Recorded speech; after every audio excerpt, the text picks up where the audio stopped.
Even being different can be difficult to a lot of people. But I guarantee you this, there's nobody in the world that can do you.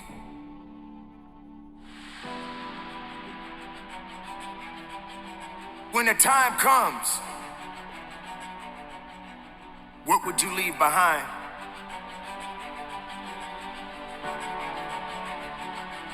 What legacy will be left behind to remind others of your greatness, of your losses, of your victories, of your sorrows? This is a short life that we all have. And it's not easy. It's not easy living it every day. It's not easy to go through so many different circumstances, so many different challenges. It's not easy getting that pink slip, knowing that this may be your last day on your job. It's not easy knowing that you may lose your home because you got laid off your job. This type of pain and these different circumstances, many people are always going to come back and say, well, that's life. We cannot blame life. It is not life that makes these challenges what they are today. It is the purpose, and purpose never lies. It will always tell you the truth. But while you exist in this world right now, I need you to hold on. I need you to hold on strong and don't give up. I need you to believe in every possibility that you have and understand that it is not over for you. I need you to understand life is always going to be good. But always keep in mind, sooner or later, we all got to punch that clock. So carry on. And don't give up. And don't give in.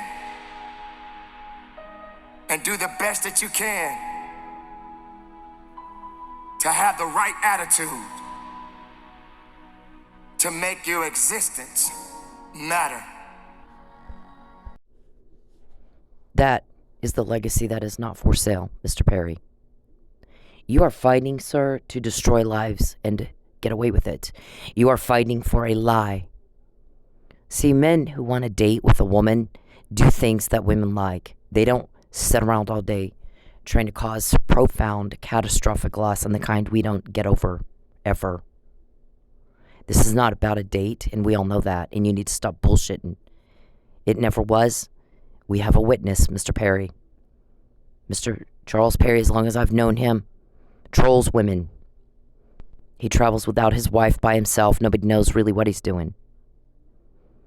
He'll put a hidden camera in their home when they're not home. He sits there and watches them. He tries to find women. His victimology is finding women with children, single women with kids. He broadcasts them on the dark web all over the world and sells watch time of these women. They don't know they're being watched. Then he gets them fired. Now you've got a home where the basic needs of the women and the kids, little babies, are not being met. They're struggling. They call family. Sometimes family can't help. They don't have it. Sometimes they are blaming these women. He'll make sure they can't find another job, causes them to lose their home. Then he has the ex take the kids away. Rips families apart. And the guy said, I'm glad someone's finally putting a stop to this. I'm sick and tired of sleeping with one eye opened. He's a sexual sadist. He likes to get women hysterical. So he can go, and I'm quoting, this isn't lewd and lascivious, it's crime causation. So he can go rub one out. He gets sexual gratification hurting people. Mr. Perry, you've not done a thing to prove otherwise. You have not done a fucking thing to prove otherwise. Your goal every day is whose life can I destroy today? It is not about a date. And you need to stop bullshitting everybody about that. That's not what this is about. You want to subjugate a woman who knows exactly what you've been doing. My granddad was a chief of police where I grew up. County treasurer, city councilman. My family was the power in Roswell where I grew up, sir. And he left us a legacy. He too went through something horrible. Adversity. He stood up for what he believed was right, just because it was the right thing to do. And he got some shit for it. I watched the stress on his face. I watched him fight through it to better days. And today, nobody remembers who that other guy was. And look where his name is, right here, L.M. Hall. All over the wall in the police department where he was chief. His name is on the front door of that police station in Roswell, New Mexico, to this day. It wasn't easy. There was a fight. It was a struggle. He had good days and bad days. He had some stressful days. But he didn't back down. He didn't apologize, and he didn't need anyone's permission. And he came out ahead, didn't he? It was not easy. Mr. Perry, this legacy isn't for sale, sir.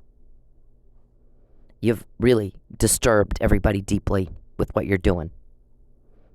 You've had 12 years, no date, no reciprocation. You're told on and told on and told on and told on because everybody's very upset with you for what you're putting us all through, all of us.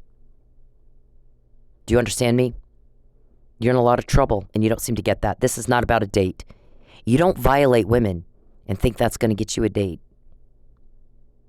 You don't cause loss and suffering and think that's going to get you a date. It's not about that, and we all know that. And you're full of shit. We know that too. This is about, I have a bad sick problem and I can't control it. I've figured out a way to make money with it. And this one caught me. I come from police. So yeah, I caught you. You seem to forget that. I want you to remember it. I want you to remember I'm the one that caught you. That's my granddad. That's Chief Hall. I want you to remember his face. I want you to remember his legacy. I want you to remember me. I'm the one that caught you. Like nobody else has it in your entire life. I want you to remember it all day, every day.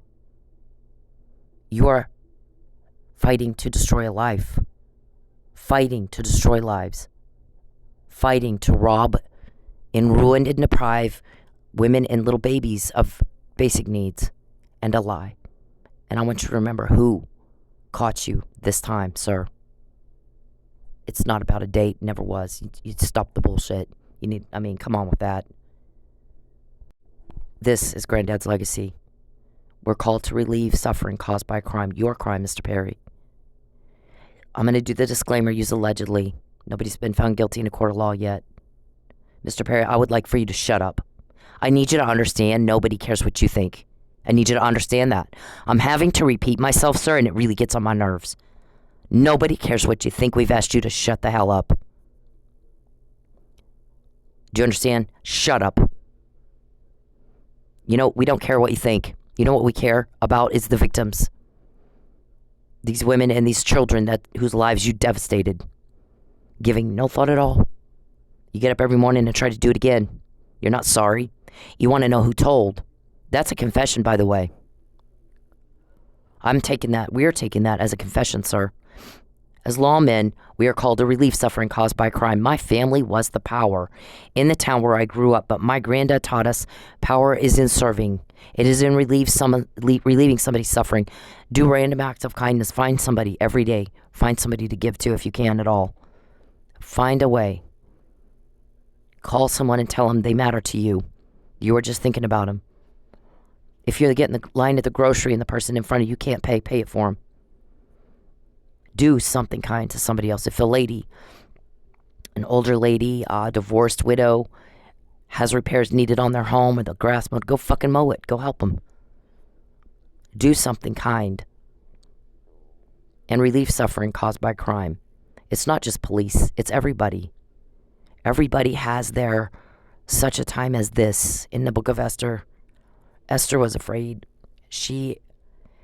They had a war about to happen in their country where the Jews would have been destroyed.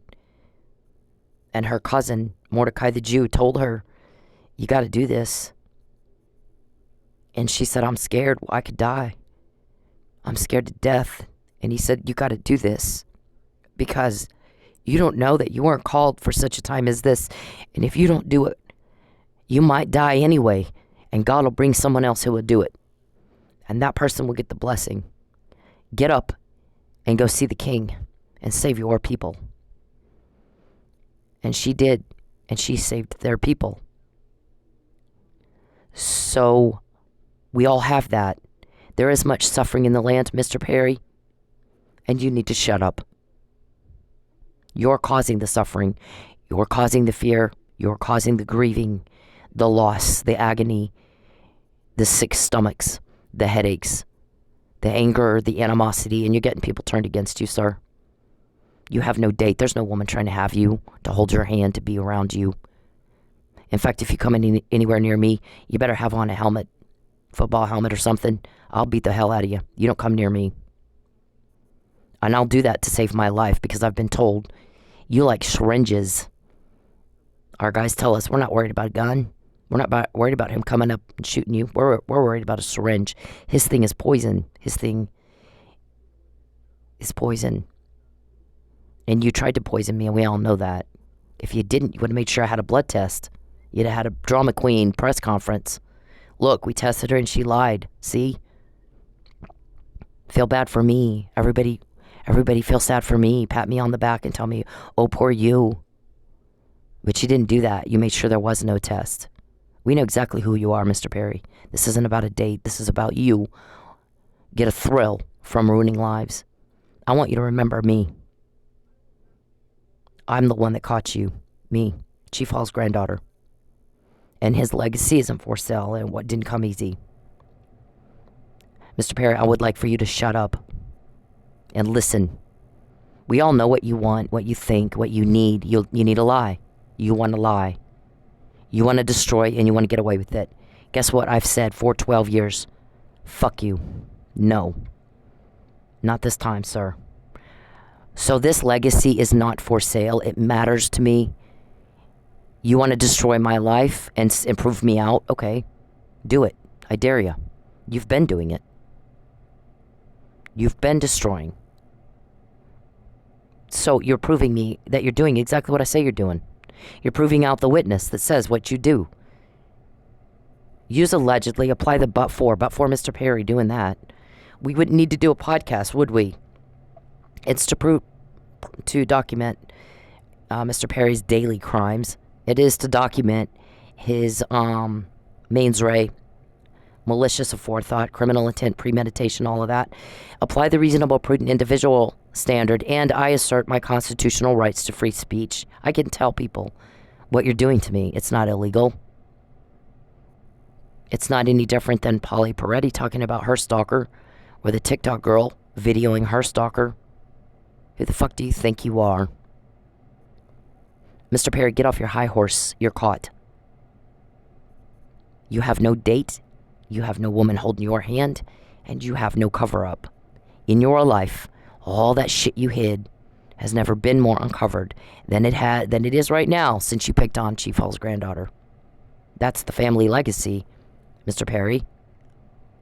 That's our family legacy. We stop suffering caused by bad guys like you. Dragons coming around destroying everything, causing much suffering in the land. Dragon slayers, Mr. Perry. You fucked with the wrong ones this time. So, we apply the First Amendment and equal protection. I have the right, and I'm asserting it now, to equal protection. No gender discrimination, no gender bias, to violence against women laws, domestic violence laws, anti-stalking, anti-hacking, anti-voyeurism laws, and Title 18 of the United States Code 1512 and 1513, Mr. Perry. When in your life has your crime been caught this much? I want you to always remember, I'm the one that did this. I'm the one that caught it. Me. That's not about a date. You're alone. No woman is holding your hand, sir. But that was not ever what this was about, was it? Is it? You destroy lives. That's what this is about. You need a lie. You're fighting for that. A lie. And this time you're not getting it. Are you? You always want to know who told. You don't ask the question if you're not doing the crime. And I'm not told that, by the way, and I've said that over and over and over. That information is highly confidential. I have no idea, and I don't care. You know what I care about? You're gone. I care about the day this ends, and you're gone. And there is no more suffering in the land. There is no more suffering in the land. So, if you watch the Netflix special, Unbelievable, there's 2 Netflix specials or shows that I've talked about, 3, I guess. What's funny is I don't even have Netflix anymore, but Netflix has a documentary about the rapist Mark O'Leary and how he was caught. One of the first victims, was charged with filing a false police report. She was traumatized. Couldn't remember things. She was charged with filing a false police report. What kind of asshole cop does that? So he goes on, and now we have more victims because the bad guy's still out perpetrating crime. They didn't do the job right. I'm raised by police. Believe me, I understand clearly, perfectly, what a good cop does and what a bad cop does. Incompetence, corrupt, I get it. I was raised in it. I cut my teeth on Granddad's badge. I know exactly what good police work looks like, Mr. Perry. I can out-sting up. I mean, you guys had 6 years to find out, get me to slip up, to see who's helping me. And you didn't get it, anything. We even got bored and told you what to do, and you still didn't do it. You didn't, I mean, I don't even know what to say to that, but I got all kinds of crap, didn't I? Evidence of stalking. You sent guys to where I am at my work. You made my workplace dangerous. You still do. So, what we do is we use that, Mr. Perry, to build a criminal case against you.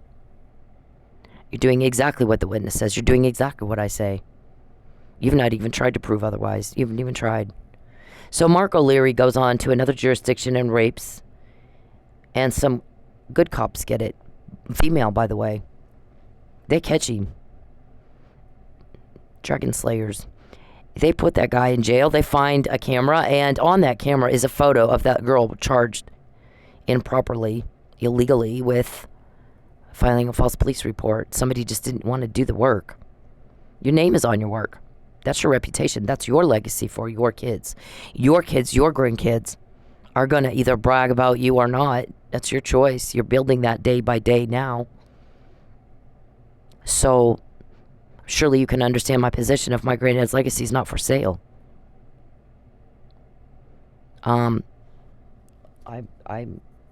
think that we all have, there's something to that saying of, as a man thinketh, so shall he be. And we have the law of attraction. We attract into our lives what we want. I wanted to be like Granddad. So, and Mr. Perry wanted to be caught. He can't control himself. I feel like he's very disgusted with himself and he doesn't know how to stop. So he attracts some people into his life that are putting a stop to what he's doing. He knows it's bad. He knows it's a disgust. We attract those things to ourselves that we want. I mean, I believe in that. The officers on the Mark O'Leary case find the camera with the little girl's photograph of him raping her on his camera and take it to the police department. That fucked up. And one of them had a sticker on her dash that said, "Here am I, send me." And the victim of rape said, "What does that mean?" She said, "Well, it reminds me of what we're doing here. God said this world has a mess to clean up, and I need some help cleaning it up." And Isaiah said, "Here am I, send me, I'll help." I think that it takes a special kind of person to be able to do that. I don't think it's for the weak. I think once you say those words come out of your mouth, here am I, send me, and you realize what you're really up against, that it's going to take some courage, like Esther had, like Joseph had. I've done the story of Joseph a couple of times.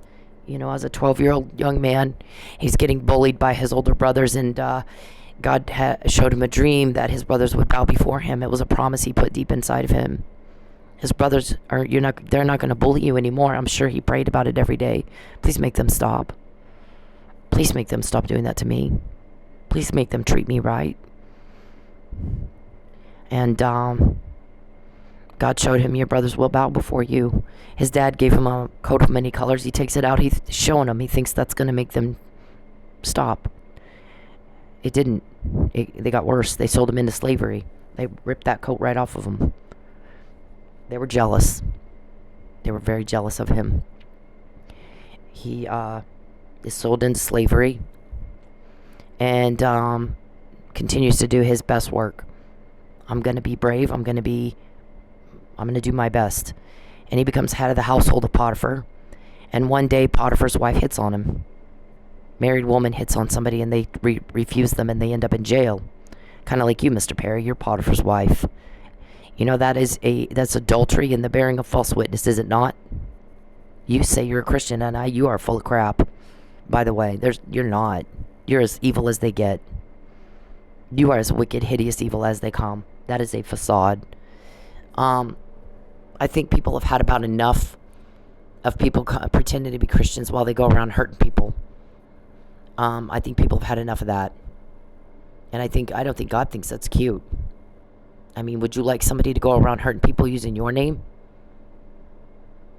Yeah, I don't think so. You think he does? I don't think so.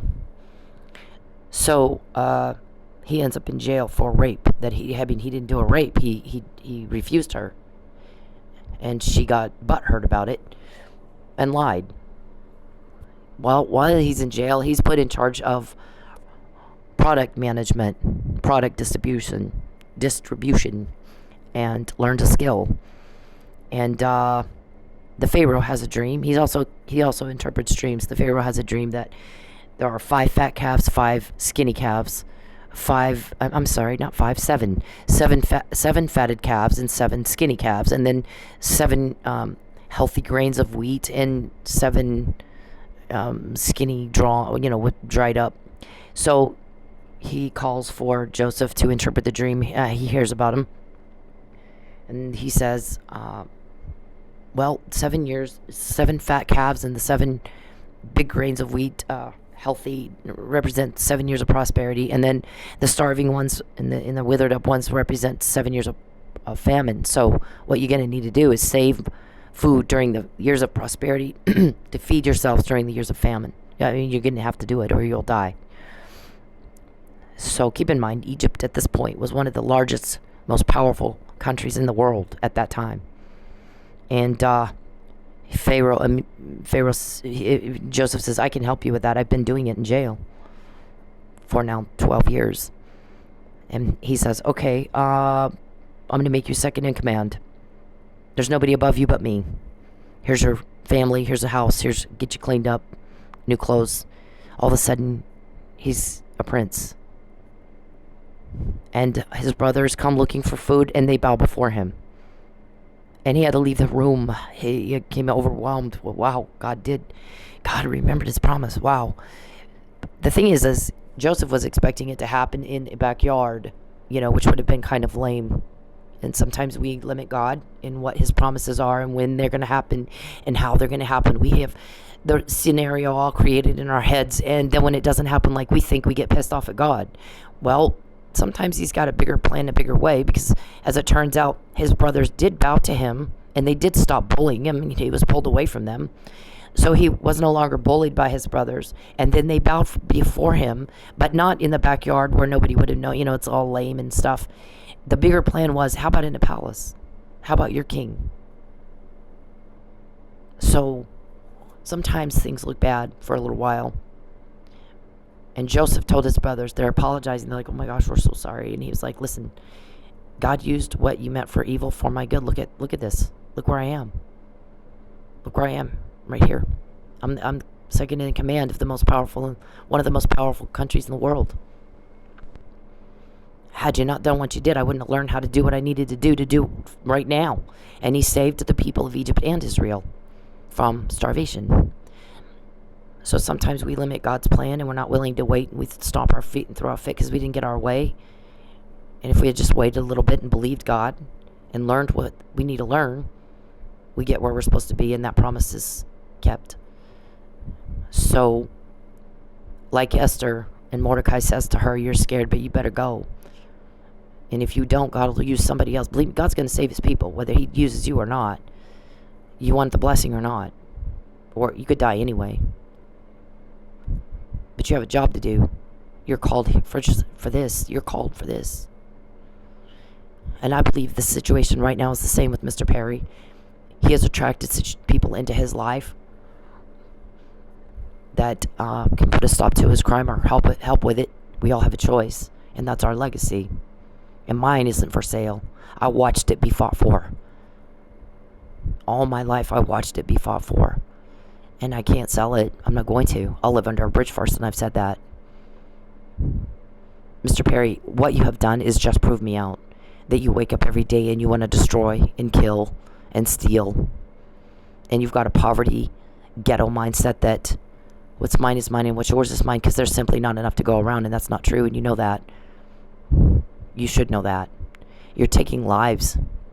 There's another legacy that I want to talk about that I am not okay with it. I'm extremely displeased. A lot of people are very deeply disturbed by what you've done on this situation, Mr. Perry. Hang on. Do you see that headline? Trial of a cop accused of killing police chief in a drunken brawl. And I'm here to tell you, Chief Miller did not die in a drunken brawl, and his family needs to know that. He was killed in the line of duty, trying to protect me from you. Because if you hadn't done the car vandalism reported 6 days before this murder, and if you had not done this murder, Mr. Perry, Michael Neely, you would have come out and said, Mike Neely has not a mark on him. There's no way he could have done this murder. He doesn't have superpowers. But we didn't do it, so let's find out who did. And you did not do that. You have sought to take my car. You have sought to take my home. You have ordered me to leave the state of Oklahoma, and it is not your business. You don't have a place to say. Get the fuck out of my life. Who the fuck are you? You aren't interested in a date. You never were. It's about covering up a lie. That's what this is about. It always was.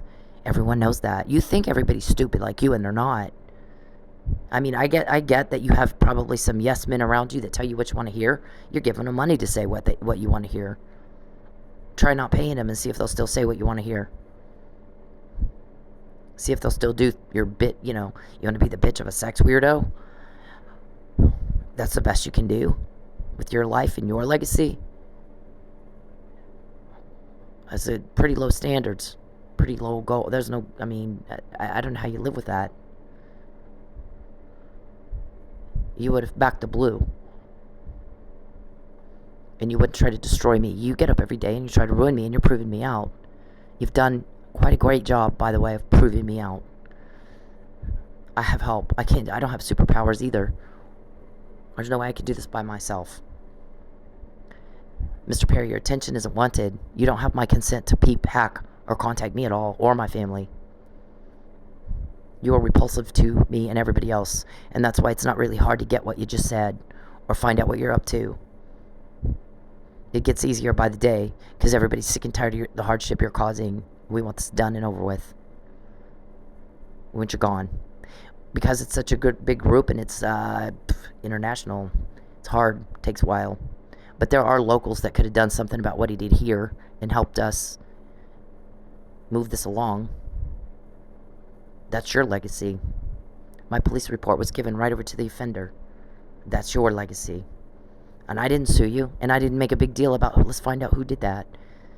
Did I? What'd I say? I'm going to out-cop your ass. That's how I'm going to beat you. That's how I'm going to show you I was displeased by the way you treated my case. Me and my family and my safety and my well-being and my case.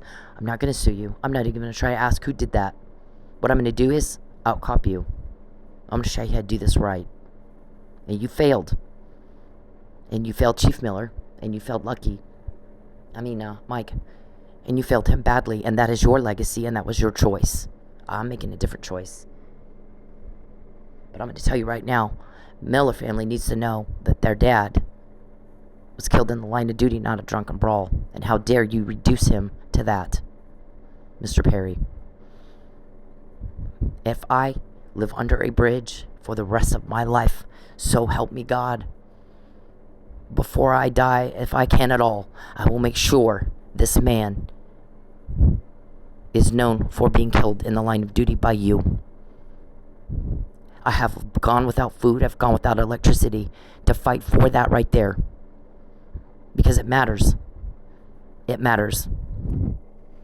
It means something. His life meant something. His kids need to understand what he did. He didn't get drunk and get killed in a fucking stupid ass fight with someone, because you can't beat someone to death and have nothing on you while you're knocked out, sleeping, and have respiratory distress. You can't do it. It's not possible. We're sick and tired of watching you do that to people, Mr. Perry. It's not that hard to get information. You're fighting for a lie, not a date. Even if you just want cooperation with somebody, you be nice to them. You don't get up every go, how can I get her car? How can I take her car away? I'm going to take from you. I'm going to ruin you. I want to lie. You're going to lie. You're going to do what I say. Say it to my face, coward. Say it to my face, coward. Better wear a football helmet when you come. Do you understand me? You don't get to do that. You are not getting away with it this time, and I want you to remember who made sure this time you didn't get away with it. I want you to always remember that. That's my legacy. You want me under a bridge? You want me under... Fine. But I'm not going to sell out my legacy. And you prove me out. Do you understand what you just did? What's happening here? I don't think you do. We think that you've got severe mental retardation and you have not a clue what's even happening. Not a clue. Because the responses that you give are never appropriate. Never what normal people would do. Reasonable, prudent person would not do what you're doing. What is that, Mr. Perry? That is a subpoena that you knew I had because you sent it to me. And then a question of, how did I know Mike had to be begged to go to Pensacola? How did I know you guys coaxed him? Because you had first-degree murder planned? And you wanted to see if I knew which one of you got on the phone and told him to go. And who are your other victims? He puts cameras in a woman's home and broadcasts her all over the net. And your guy said... there's two things that are significant that your own people said. One is, we've not had a victim of our crime figure out they had cameras on them, that we put the cameras on them, that we're causing the problems, the car accidents, the forwarded mail, the getting fired from their job, income loss, starvation, torture, torment of women and little babies. We've not had one figure that out. We've not had one send us a bill or an invoice. We've not had one sue us. And we've not had one solve one of the murders we committed to cover it all up. Who the fuck is this chick?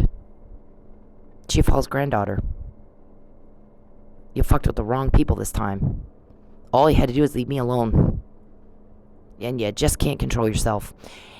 We think it is funny as hell. I mean, it's so easy it's not even fair, Mr. Perry. You are something.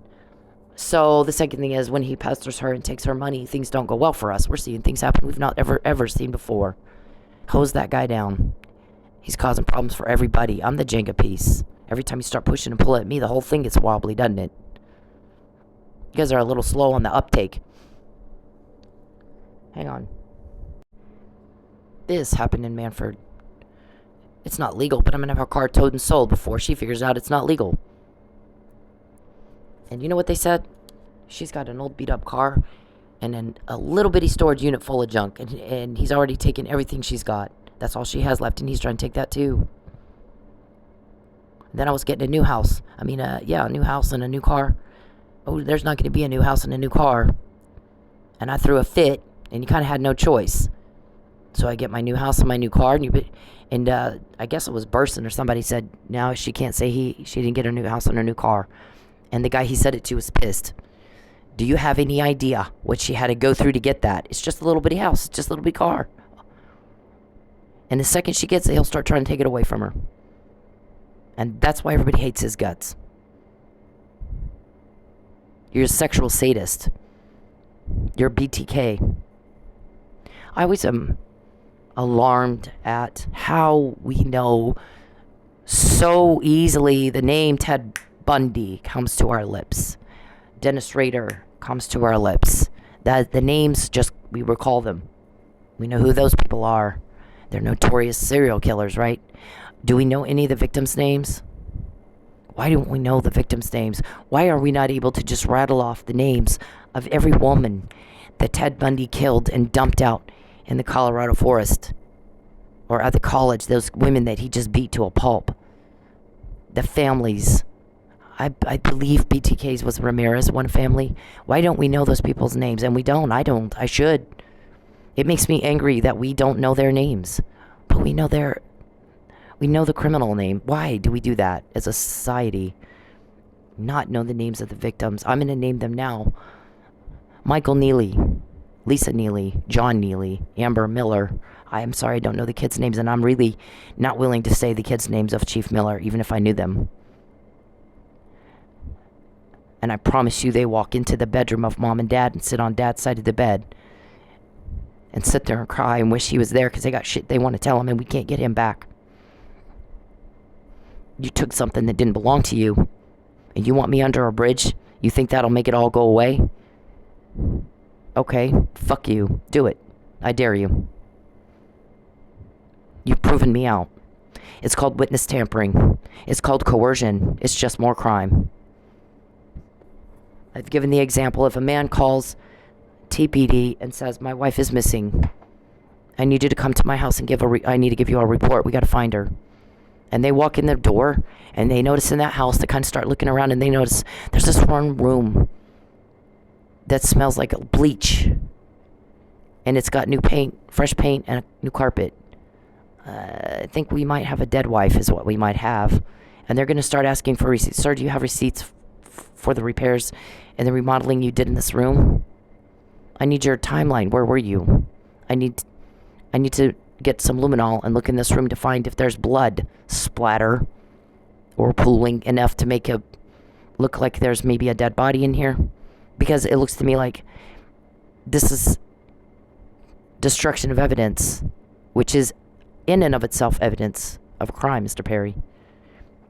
So, when you killed the chief, where I just filed the vandalism report, it looks like you did the vandalism, because I didn't say that.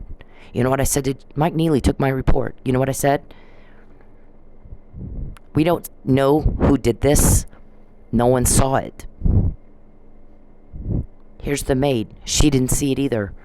But this powder in my trunk is also in the room. She did see that. The room down right here next to me. The same powder. No one saw actually who did this. But, by the way, I have a stalker, and he's the only one I know that does weird shit like this, and he always has the key to my car. He pays the dealer a little something, something. Car dealer. So, there's no forced entry to my car. That might be why. That would indicate he did it. We're in a lawsuit right now. I just had my car threatened. Specifically. They were going to look into it, weren't they? 6 days later, he's dead. Not just any cop anywhere. That cop right then. Kind of like just the Scalia. When you're planning up a false claim of harassment. We're going to harass her and do things like fuck with her car. Forward her mail. And then we're going to say she's harassing us when she tells on us.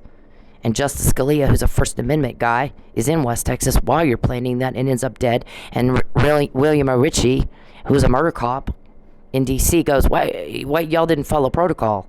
Post-mortem. Had he died in D.C., we would have done X, Y, Z. We have protocol we would have followed. Why didn't you guys do it? What are you covering up? And you like mixing up pills, and you like, opioids, and let's do arsenic in our drink, and that's your MO. That is your weapon of choice. Poison. Like a snake, right? The preferred weapon, it's in Hunger Games. The preferred weapon of a snake is poison. You're a snake. This isn't about a date. Everyone knows that. You need to shut up with that. That's the biggest bullshit I've ever seen in my life. This, Mr. Perry, this is what you planned when Justice Scalia died in West Texas, not D.C. It's not just some random place at some random time. It's that place at that time. It's those police at that moment. 6 days later, just like mine, I file a police report. Like 6-7 days later, I'm incarcerated for filing a false police report. We can't do it. Judge Hansen should have never signed that. He should have said, I need, first of all, where's the investigation and the police determination this was false? Second of all, where's the evidence that there was a political vendetta? Because I have to have that. It's got to have probable cause. You can't just throw people in jail. It's a Fourth Amendment right violation. You always demand your rights. You demand this and you demand that, and everyone else can go fuck themselves, right? Is that your opinion? And I'm sorry if somebody considers that lewd and lascivious, but please remember, we're dealing with deeply depraved, deranged criminals. I can't say, oh, go turn blue, okay? I mean, I can't Leave It to Beaver.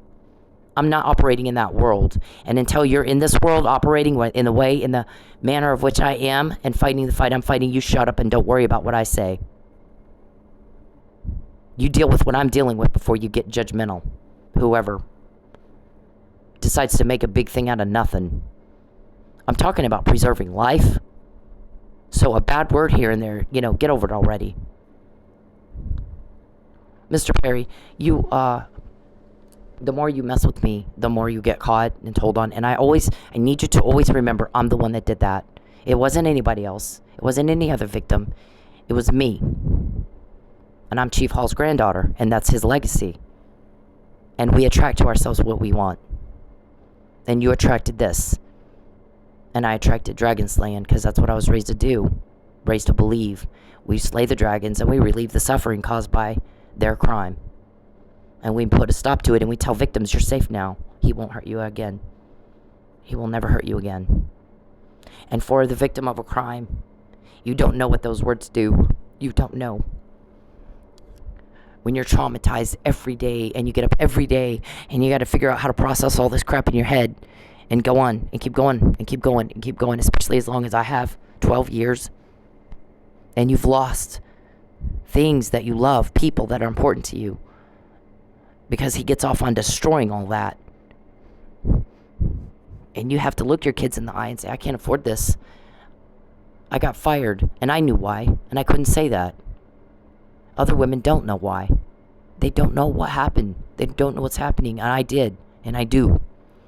It's different with me. Right? I've never had one figure out we're causing the problems. I have help. I don't have superpowers.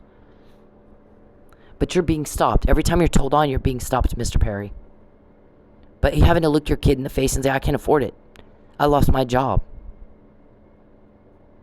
Do you know how awful that is? Do you know how awful it is to have to call somebody and go, I need more time to pay this bill? About 5 times. Lucky was mad about that, wasn't he? He said, I told them, you're not going to inconvenience people in my town because you want to get out of a lawsuit. Face her in court like men. Get out of her wallet. You didn't like that, did you? You didn't like somebody standing up to your coward ass. Because men are chivalrous, and you've got 40 of them after you all the time. You don't matter to me, Perry. You're a job. This is not about a date, and you know that. Shit, the girls I worked with knew that. You tried to get them to gaslight me. You're doing the same thing with my school, aren't you? Yeah. I told you not to call people. They talk. Everybody's sick of you. Everybody's very sick of you. This is the thing with Neely. March. Officer Neely. I said it in March 2020. He was drugged. He didn't do it. Oh, wow. Look at that. I was right. May. Didn't come out till May. Right there. I'm a witness. You're tampering with a witness because there's still an appeal.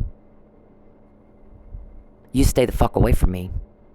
And when you don't, you get told on. You don't have a woman that wants to hold your hand. 12 years, you're rejected. You're a failure. But it's never been about that. Because if you want somebody to like you, you do things they like. You don't walk up to a hot chick and throw up in your hands and then try to shake her hand and think she's going to go home with you, do ya? That's what you do to me every day. Every fucking day. Barf all over me. And we're all barfing right back all over you. You're just not smart enough to get that. So, Officer Neely, hang on. See, you knew he came in and talked to me. And you had somebody ask me, pretending to be Lisa, trying to get me to tell you what we talked about, didn't you? Yeah, you still don't know all of it. That's the arrest report. I'm not going to take the time to read it all again. I already have. But it basically says he had no injuries, except a busted lip and mouth from a second event after the whole thing was over, and a bruised, swollen right hand. Wow, he just beat someone to death, supposedly. And the only thing on him was a bruised, swollen right hand. He's got superpowers.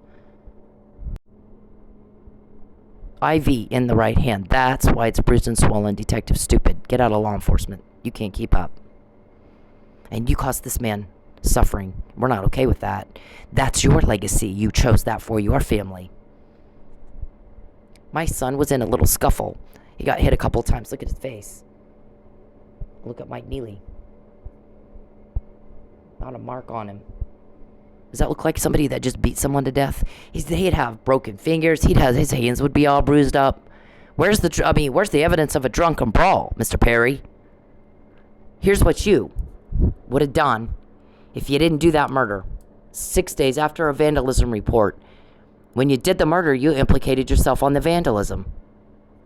And if you hadn't done the murder, you would have said, look at that. He didn't have anything on him. She's right. He couldn't have beat somebody to death and look like that. He doesn't have superpowers. So let's find out who did, because I really don't want that suspicion on me. And you didn't do that. Instead, you try to get me kicked out of my home. You try to take my car. You try to starve me into a lie. You are fighting for a lie, and you are not getting that lie, are you? And everybody's pissed at you. So the more you do that to me, the more pissed off everybody gets. And the more you prove me out. And the more information we get to build a criminal case against you. Because we all want you gone. Do you understand words? We all want you gone. And there won't be any more suffering. So I want you to always remember, I'm the one that did that. It was me. It was me. Don't forget that. That's my legacy. And my granddad's legacy isn't for sale. What is it now you think I'm supposed to lie about, coward? I'm not going to lie for you. I will kick your ass. And if you threaten me again, get your football helmet on and you do it to my face. And you're going to need the football helmet because I'll kick your ass. I'm not going to let you get close enough to hurt me. I guess you could stand across the parking lot and scream it at me. So, you want to threaten me again, do it to my face. Don't do it in my hacked phone. Get out of my phone. I'm not going to lie for you. You want to take my home, you want to take my car, you want to make my workplace dangerous, where my guys have to tell me, they're going to do XYZ tonight, don't go to work. I know you're hungry. I know you're broke. Do you think, it's do that, or you could die, or you come back with no car. He's going to take your car. So I think you're going to have to be broke one night and starve. And at least that way you don't lose your life or your car. Right? That's what you do? So what am I supposed to lie about, Mr. Perry? Huh? You're nuts. Everybody gets it but you. If you have people telling you they believe you, you're not fooling them, they're fooling you.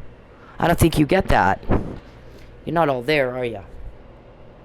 Okay, this is significant because you waltzed into my workplace trying to get everybody to gaslight me. Calling my school. See, people don't like being asked to do that. They talk. They talk, Mr. Perry. People are disturbed by what you're doing. Disturbed and pissed. Angry at you. Why the hell would he do that to her? What is wrong with somebody that does that? Yeah, that's what we hear. Those are the comments we hear. What the fuck is wrong? Why is he doing that? So this chick, after you were there, pulls me into the bathroom and wants to know what the fuck am I into? What these guys come in my workplace and pull me into? This isn't about a date. You don't try to put somebody in jail if it's about a date. I've been dating. The guy calls you and the guy says, hey, let's go hang out. Let's go to dinner. Let's go to a movie. Let's do this. Let's do that. They don't go behind your back to your place where you work and tell everybody we need to get her to not like this other guy and to like me. Okay, well, there's your first strike right there. And they don't, they told us we're not to let you talk about Fabian. I've never seen a bunch of old wealthy guys shit themselves over the name of a strip club manager. What in the fuck happened in Dallas? I want you to tell me what is really going on here. I don't even have a high school diploma, but even I know something. This is bad. And I said, you're right, it is. And I can't tell you, but I'll have someone get in touch with you. So one of our guys went in and talked to her. You don't know who else they talked to. You don't know who else she took over there to talk to them, do you? What all they said, do you? Yeah, you can't control your leaks. You can't even control you. But I want you to always remember, I'm the one that caught you. I'm the one slaying your dragon, you, the dragon. I'm the one making you stop making people suffer. And the more you make me suffer, the more you prove me right. He's doing exactly what she says. He's doing exactly what she says. He's proving her out. He continues to try to say, oh, we're not doing that. And he is doing it. And you can see it. Anybody can see it. Same thing with the false arrest the first time. You wanted me to false arrested again in Manford.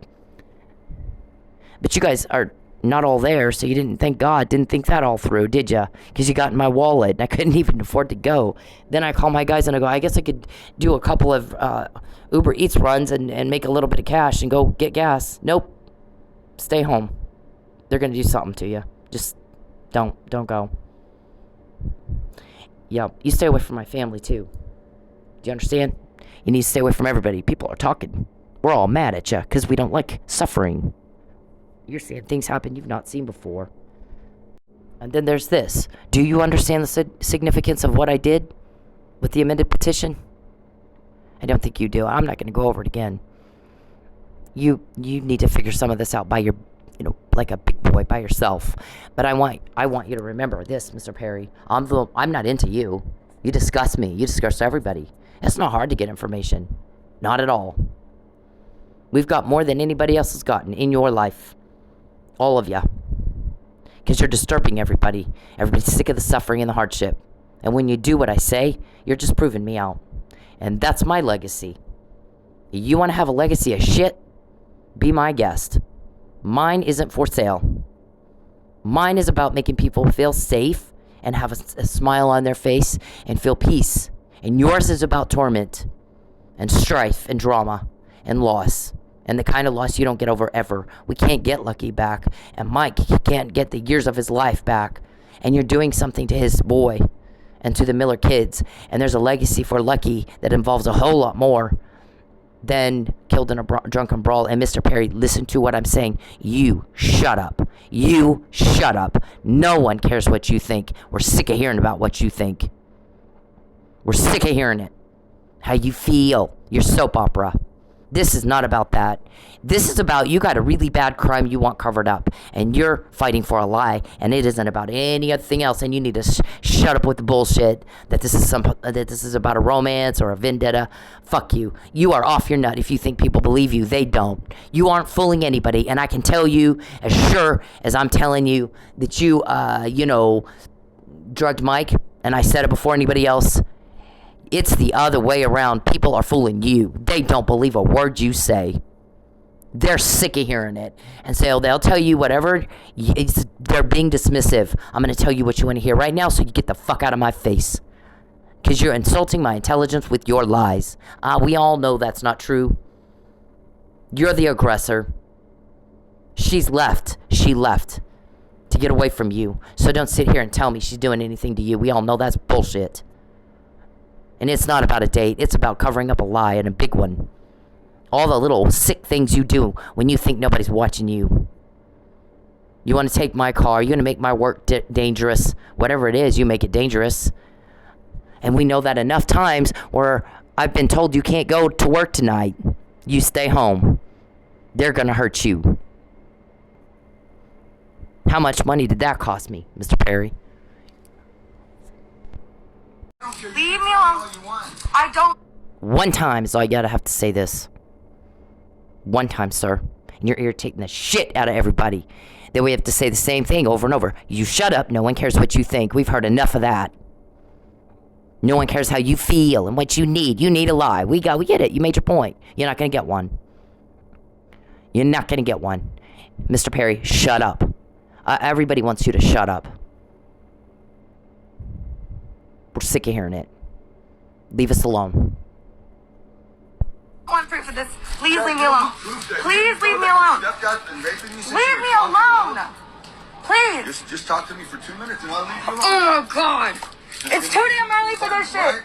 Leave me alone. How do you dress like this? What are you a prostitute? I'm curious. Sir, please leave. That's okay. I don't care. Leave me alone. All you want. I don't want proof of this. Please leave me alone. Please leave me alone. Leave me alone. Please. Just talk to me for 2 minutes and I'll leave you alone. Oh my God. It's too damn early for this shit. Leave me alone. How do you dress like this? What are you a prostitute? I'm curious. Sir, please leave. Leave me alone. All you want. I don't want proof of this. Please leave me alone. Hey men, leave women the fuck alone. When they're in public, when they're doing anything, you don't have the right to their attention. You don't have the right to step into their personal space. You don't have the right to them. Especially if they're making it very clear they don't want to be talked to. But even when they're not, unless a woman is giving you enthusiastic and continuous body language and signs that she wants to talk to your ugly dumbass, then leave her the fuck alone. Find a date a different way. Okay? It's not clever. It's not cool. It's not cute. It's garbage. It's absolute garbage behavior. And you're a garbage person if you do it. I don't care if it's in public. It doesn't fucking matter. You don't have the right to her. And you need to leave her alone. And this is bacon. If only it were just about getting a date, but it's not. You don't get a date destroying a life. That is not how you do that. If you want somebody to like you, you do what they like. You be kind, you be chivalrous, blah, blah, blah. And you, for 12 years, have tried to destroy me. There's what, 20 of you sit around all day trying to figure out how to make me fail? That's a compliment. I've never gotten a bigger compliment. That means I'm effective. That means I'm very, very effective. I don't like you. There's not going to be a date. You have no woman sitting with you. You're by yourself. You're not fighting for that. You're fighting for a lie, and you're not going to get one. We don't want to hear what you have to say. You need to shut up. You've talked a lot. Shut up and listen to what everybody else wants. We want for you to comply with the law and leave us alone. You don't have my consent to rape, peep, hack, or contact me at all or anyone I know. You stay the fuck away from us. If you want to make a threat, get your fucking football helmet on and get over here and yell your threats across at the parking lot, but you look me in the eye when you do it. You be a man. You stop being a coward. Do you understand me? We're sick of it. We're all sick and tired of it. It isn't hard to get information, sir. Everybody's deeply disturbed by what you're doing and putting me through and my family. It's enough. And I want you to always remember, it was me, Chief Hall's granddaughter, that caught your crime. I want you to always remember that. And when you're in prison, I'm going to come sit down. Probably your kids are going to do the same thing. What the fuck was so important, Dad? You had to embarrass us with this.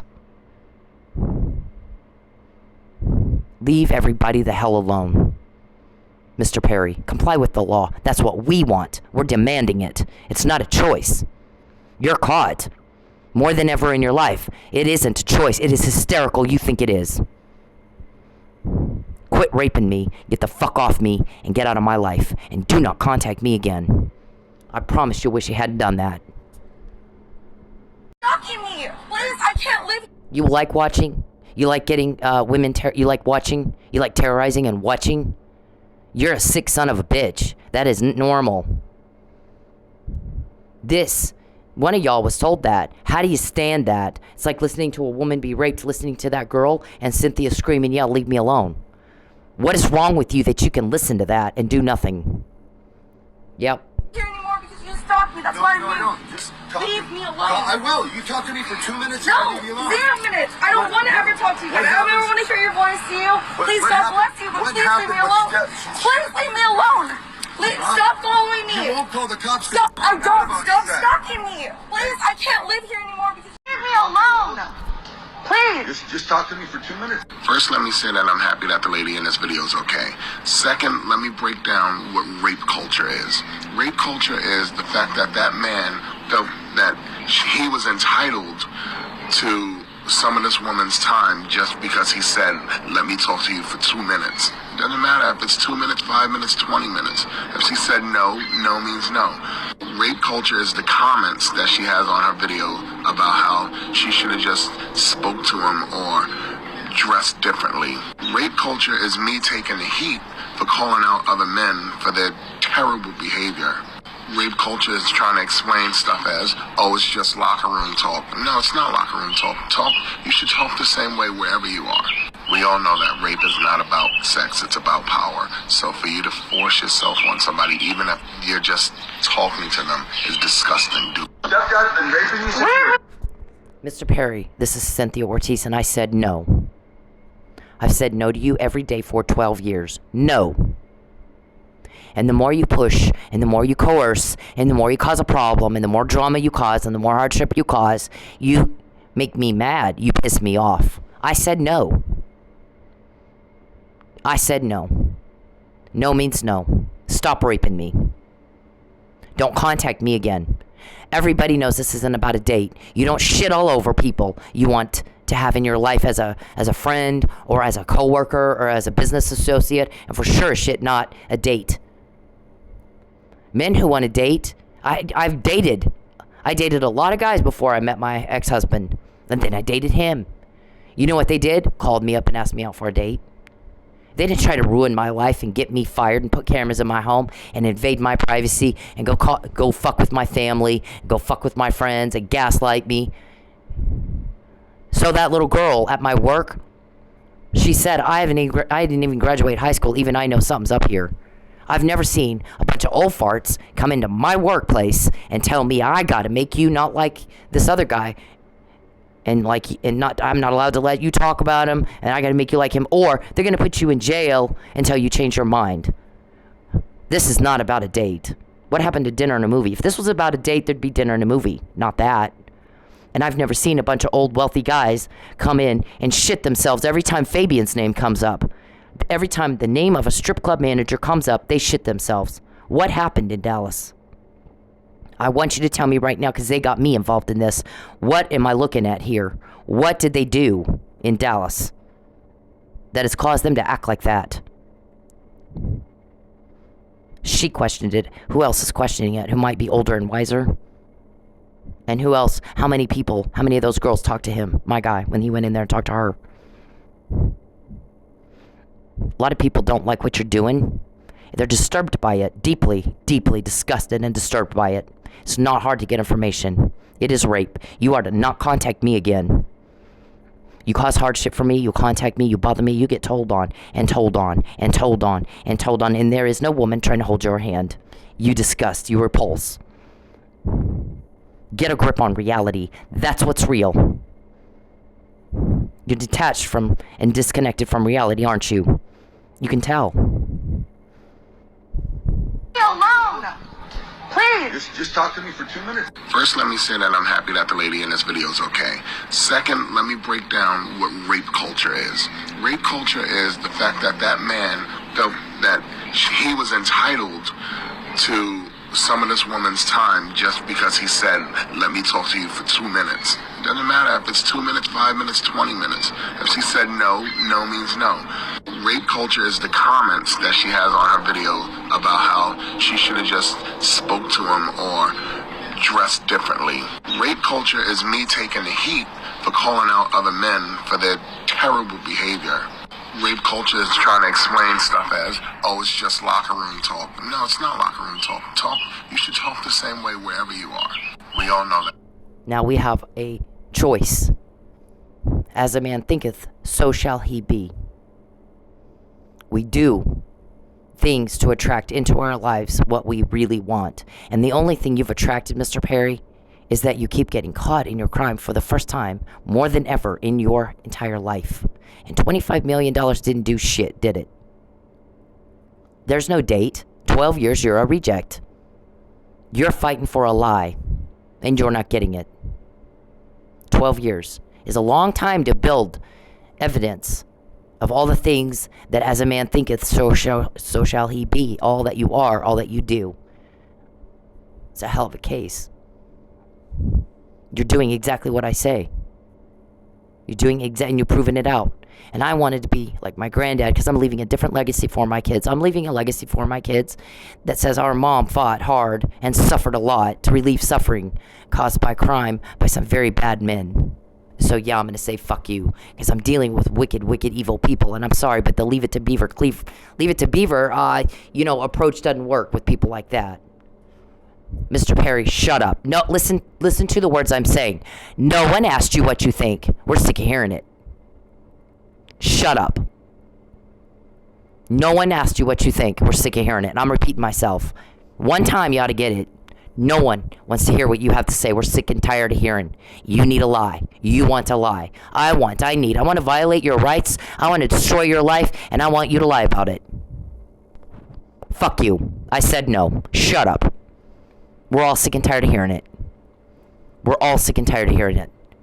I'm Chief Hall's granddaughter. And I want you to always remember, I'm the one that caught it. It was me. That's what I attracted into my life. The opportunity and the challenge to put a stop to suffering, just like Granddad did. Just like Granddad did. That's my legacy. And I've chosen it every day. It's not for sale, Mr. Perry. You go fuck yourself and you leave us alone. You don't have a choice. As many times as you've been caught, it is hysterical you think you do. What we want, you shut up and you about what you want and what you need. And you're going to listen right now to what I want and what I need. What we all want and what we all need. Comply with the law. Control yourself and comply with the fucking law.